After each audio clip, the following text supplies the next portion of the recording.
Most times for people like me, one of the things I have actually noticed over the years is that there are some of we women that whenever we go through the phase of divorce and we feel we are actually living for the right intention. But at the long run, some things begin to happen that eventually goes out of hand. For example, you eventually see yourself in the kind of roller coaster situation that you keep falling from one situation to another. And you figure that it's almost as if your life is not making a change, it's not changing at all, as if things are just remaining the same. And with the intention of it making it better, things are just getting worse. And at the same time, you are trying to check and compare the things you have actually done in the past and what you are doing now, but you still can't figure out something that is actually affecting. And that is because you have actually inculcated some notions that should not be there. And there are some things that you should have actually do away with during the course of this divorce or separation. And that is what I'm actually thought about to bring about this topic today. And those are the things that I see or that I feel, and I've also noticed that most women, whenever they go through divorce or separation, they keep doing. And these things, directly, indirectly, positively and negatively, it do have an impact on their life and even the journey they are trying to embark on. And at the long run, the negative effect is going to have it will be much, will be a lot than the positive effect. So today I'm going to be sharing with you the things you need to avoid after separation so you won't find yourself on a roller coaster situation. When I started out my journey, then when I said I was going for a divorce, I was actually making some resolution, and I've shared some of those things in my previous video concerning going on a divorce and the fear of the unknown and the likes of it. I figured that there are some things that are actually keeping most women down, and this thing is affecting their life on day in, day out basis. And at the long run, they don't really feel that is a problem. But at the same time, when you don't tackle the problem from the very foundation, when it gets to a certain height, you won't be able to comprehend what will happen or what is actually causing the problem. And that is how I was able to come up with a notion that the first thing that has to be on my list when it comes to separation that I need to avoid as much as I can is falling into the love trap again. Not because I can't love, not because I'm not capable of being loved, but not because I don't want somebody to love me. But at the same time, I feel that whenever you just go through a divorce or separation, the first thing you should try to avoid is not falling in love. Because at that point, you are at a point whereby you've had an experience out of falling in love with someone. There are some notions and beliefs you have actually believed to be true and things you have been fed with over the years. Now, you're supposed to at least settle down and heal from that part of you before you go on dating somebody else or before you even think of marrying somebody else. There are lots of things that have actually happened in your previous relationship and marriage. And these things, if they are not well attended to, if you don't tackle the problem, if you don't address it personally, and even looking from far away from your partner, though you're not together, but at least you need to be looking from your own perspective personally and the perspective of your partner. Afterwards, you need to at least make some comparison and contrast a lot of things that has happened. Now, if all these things are not being tackled, you realize that you will be going on a roller coaster situation. There are some of the baggages we are bringing from the relationship we've had before. Some of those things are right, and some of those things are not right. But at the same time, you need to be able to know for yourself what exactly do you want in love? What are you trying to offer someone you want to love? What are you allowing yourself accommodate? What are those things your partner or your new partner will be bringing to you that you are going to be seen as something you are worthy of? Sometimes this kind of situation we have been in always try to, or sometimes reduce our self-esteem. Sometimes we realize that the kind of a man we've dated before is actually affecting a part of our life, mentally and emotionally, in terms of love wise. But at the same time, when you are able to leave one relationship, you embarking into another, you must have gotten some lessons and notions from the previous one that you should address first before you embark on the second one. And at the same time, there are some women that when they get hang of one, they are done with one, they go into another. They bring the baggage of the old one to the new one, and that will keep giving them problem. Will even escalate for because the person you are going to get married with, you don't have a resolution about love on your own. How do you think someone else will love you enough as much as you want to be loved? So one of those things I've actually decided to do that I've noticed most of single women do out there, especially those that go through divorce, is going into love again. You should be able to give yourself that time. You don't have to rush. There is time. And what has happened to you before is actually coming to you as a lesson that will add more to your life. And if you're not giving yourself that attention to study and learn so that that lesson can be a part of you, you are going to be carrying the baggage from the old relationship down to the new one. And the second thing I've actually noticed when it comes to women after separation that they should try to avoid is following societal norms.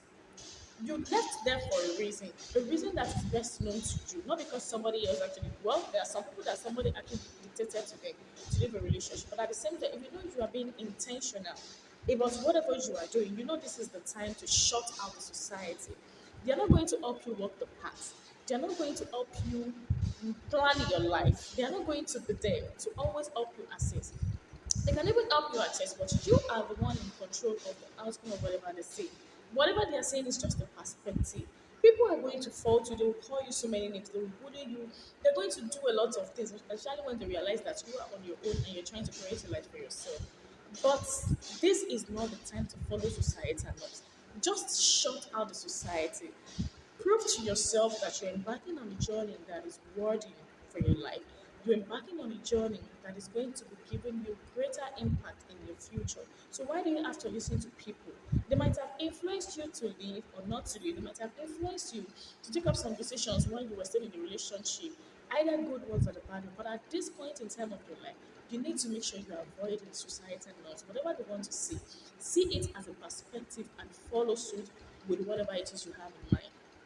And the third thing I've actually learned that has to be avoided and is almost a relation to the first point, which is not getting into marriage early. I mean, not actually early. I mean immediately. There's some women that when they leave a marriage, just like the case of falling in love again, when they are done with one marriage, especially some of us that follow this religious ethics and basics and the likes of them, going into another marriage within the space of 4, 5, 6, 7, 8, even within the space of 1 year, to me is too early. Because that point, you have not gone through the process of healing. Just like I shared in one of my previous videos about healing, the spiritual healing, mental healing, societal healing, and the likes of them. It is a journey, and if you're not ready to embark on the journey so you can see yourself at a better place, you won't be in a better place. You need to go through the phase of healing first. Going into marriage immediately after divorce will only bring your chances to meeting the better man. In fact, the person you're meeting after your separation might not even be the better person for you, might not even be the best person for you. There are thousands and thousands of people out there willing to take you as you are without limitations, only if you are giving yourself that chance, that opportunity to meet them. And if you don't give yourself that room to be able to see clearly, you are not bringing the notions of what you have before into the new one. You are going with an entire rebranding of yourself. You're not bringing the notions, the beliefs that somebody has been feeding you with for the past 5, 6, 7 years, 10 years of your life into the relationship or marriage that is coming to be early. If you don't treat what is coming down from you before, there is no way you are going to be reflecting something positive into what is coming next. You need to be able to use. So going into marriage again will only blindfold you to see the best chances you have out there. You need to be able to relax and chill. Calm yourself and visualize where you're going. Don't just jump into marriage again. You are meant to analyze your situation. In fact, you are meant to reflect on the past, just like I mentioned in one of my videos, how I started over, how I was able to get my life on track. You are meant to reflect on the past, analyze the present, and plan your future. That is how you will be able to follow a sequence that you yourself will realize at the end of the day that had a positive impact on you. You don't have to jump into any marriage early. You need to take your time. The fourth thing I've actually noticed about women that I feel we should avoid after separation is impressing your ex. Your ex has left, is out. Just take him as somebody that is out. The moment you're trying to impress him that you are living fine, fine. I believe you. I've even noticed and I've learned and I've also accepted that when you first get out of a relationship that is not serving you, you are living in a particular state. And the state is a state of being damaged, a state of being broken. But you need to be able to fix yourself back. When your ex is seeing you in that situation, don't be shy about it.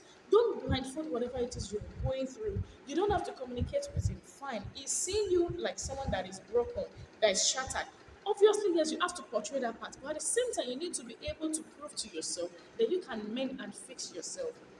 Not because of your ex. But because of you, because of your future, because of your life, because of your mentality, because of your emotion, because of your entire well being, proving to him that you are living fine or you're trying to impress him is just a total waste of time because it's just as if you are trying to persuade him back into your life. You're trying to let him know that, oh, I'm sorry I made a mistake for letting you go. Now I want you back into my life again. No, that is not the way things are done. The way you should do it is that you should stop focusing on your ex. Whatever it is that will draw your attention back to your ex should be something you're running away from. You are going to be in a state of dilemma, a state of problem, a state of trouble where you feel that your body, your mind, every part of you is shredding. But you need to be able to put yourself together. And that phase that you're trying to put yourself together, if your ex should see it, it is not your problem. But what you should be after is how you're going to be better than the way you are. You don't have to impress anybody because you're not trying to lure him back into your life. In fact, impressing him will even make you blindfold yourself to see the things you should be focusing on. Instead of you building your life again from scratch or from whatever broken pieces you have left, you're going to be putting your attention on him. You're going to be thinking, what is he thinking? What if he has a girlfriend? He's moving on and not. You are in your own way, just that it is not showing yet. So you don't have to put all the energy and effort into somebody else that is already out of your life. These are the things I feel most of us single women or most of us that are going through the journey with divorce should avoid. And the fifth thing I've actually noticed is that whenever you are leaving, do not leave your kids behind. You see, I've gotten to understand that most of the toxic men we have out there, most of the narcissist men we have out there, are the influence and the outcome of a home that is broken.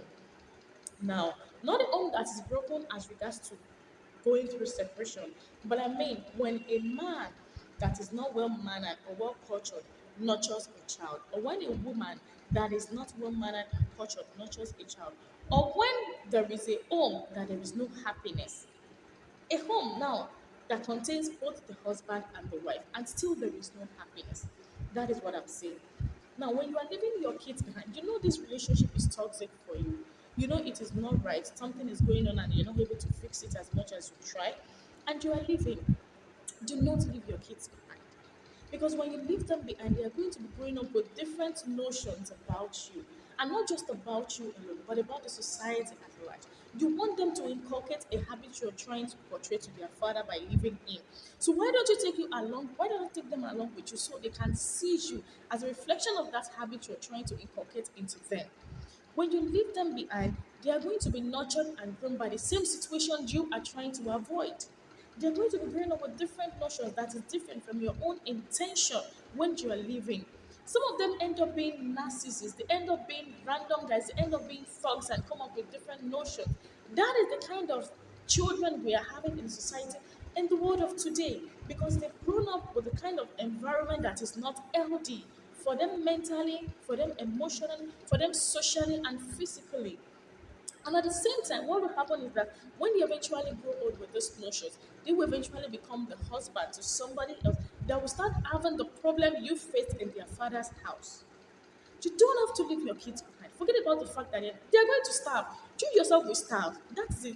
No matter how rich and wealthy you are, you might not be starving in terms of food, but you're going to be starving emotionally, physically, mentally. You are going to go through that phase. And do you know the fact is that whenever you even live with your kids, they being the part of your life at that point will give you a driving force so that you won't let that, you won't go down, you won't back down. Because you feel there are some children looking up to you to come out stronger and better. When you live with them, you're going to be inculcating new habits, a kind of resilience. Just like I shared in one of my videos, building resilience through hardship. You're going to be making them have resilience through situation and making them understand that life goes beyond bed of roses, and when life turns you down you should be able to get back on your feet while you are going through the journey. You don't leave your kids behind. You don't. And the sixth thing I have actually noticed is that whenever we are going through a divorce or things we should avoid after separation is saying, some women, they will say they are leaving, they have actually left. And after a while, they run back again. Why? Because of hardship, because of the pain, because of the problem, because of the situation, because their emotions are shattered, their mental is not okay, their finances is not in check, society is bullying them. They keep saying yes to their no. They are not intentional. Honestly, going through a divorce is a journey that has to come with different intentions and notions. It is not going to be easy, my dear sister.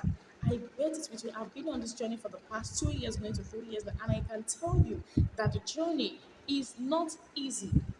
But the problem you're going to have is that when you are not intentional, you are not actually giving yourself that settled mindset about making it, except the decision you're making it on fake notions. If you know you're making your decisions on solid and concrete notions, then you should be willing to stay put, and your yes should be your yes, your no should be your no. You are living for a reason. Don't go back because of challenges. Understand that when you are living, there are going to be challenges, there are going to be obstacles, there are going to be pain. I swear to God Almighty, last year, 2 years ago, I was not like this. I wish I can share some throwback pictures for you to see. I was nothing close to this. But on the contrary, I was actually close to becoming this. But I was not saying it because of the hardship. So, what is your problem? Why are you running back and forth? Why don't you have the settled mindset? Because of your finances, because of your mental, because of your emotion, you're away from a man for over some years and months and you can't stay put. Because people are pressurizing you, your children are asking, they would ask. Your children will be concerned because they know. But you know one thing about them is that they actually saw the way things are happening. And eventually they will come to understand that you are not just deciding for yourself, but for them alongside. So what is your problem? Let your yes be your yes, and let your no be your no. You are living because of this reason that you've tried to address and it is not working. Then maintain your ground. Avoid going back and forth. The man is here to realize his mistake. You are back in the house because you want him to understand this. And if he fails to understand, why don't you own up to your decision and woman up? You don't necessarily have to be under the influence of a man that does not make you feel what is. What is your problem? You don't have to say yes to your no. You said you don't want this thing and you're going back to it again. You're not going to make things work. You're going to make things harder for yourself. Saying yes to your no. Be intentional about your intentions. Be intentional. And the next thing I've actually seen women that we need to avoid after separation is not having a purpose. Especially the African woman. Whenever we are separated, we are not having a man in our life again. Some women just live in the world as if, they just live like random people, no sense of purpose. They even begin to join some. They go to parties, different events. They say they are trying to while away their thought. They don't want to think about things. They are socializing with people the wrong way. They don't really have a job. They start acting up and doing all sorts of things. You don't have a purpose. Why do you think you will not be feeling afterwards that you've made the wrong choice? There is nobody that actually left to marry because of a purpose that will not be successful. Except she is not consistent or except she's not intentional. Look at the stories of the women out there. They have left their relationship because of the reason. And they make sure they stick to that reason for as long as their trumpet is blown to the world and they are able to pass their message.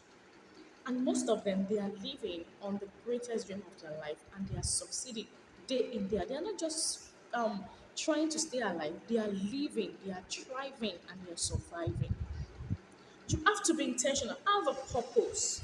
When you leave your marriage, what is the next thing to do with your life? What is the next phase? What are you looking for? What do you want? A man, put it on one side first. Now you are focusing on yourself. It is the time for you to start thinking about yourself in a new dimension. Just like I shared in my video, starting over. It is a way. It is the time for you to do things again. You are starting over. You are doing things again in new dimension. So why don't you start over with yourself? Because you will always continue yourself no matter what, and you are the one projecting yourself to the society. Whatever you project is what will reflect onto you. So what is it? You don't have a purpose, you don't have a reason, you don't have a goal, you don't have anything to do with your life. You're going to remain the same. What do you want to do? What do you want to be seen and known for in the next 4 to 5 years? You're going to be having a goal starting from the very point you realize you need to do something with your life. We are not just there. You are there for a reason. So let the reason be known to the world. You should be able to let people know. Not even people this time. You should be able to prove to yourself that you're worthy and you are building more than what anybody else can talk you out of.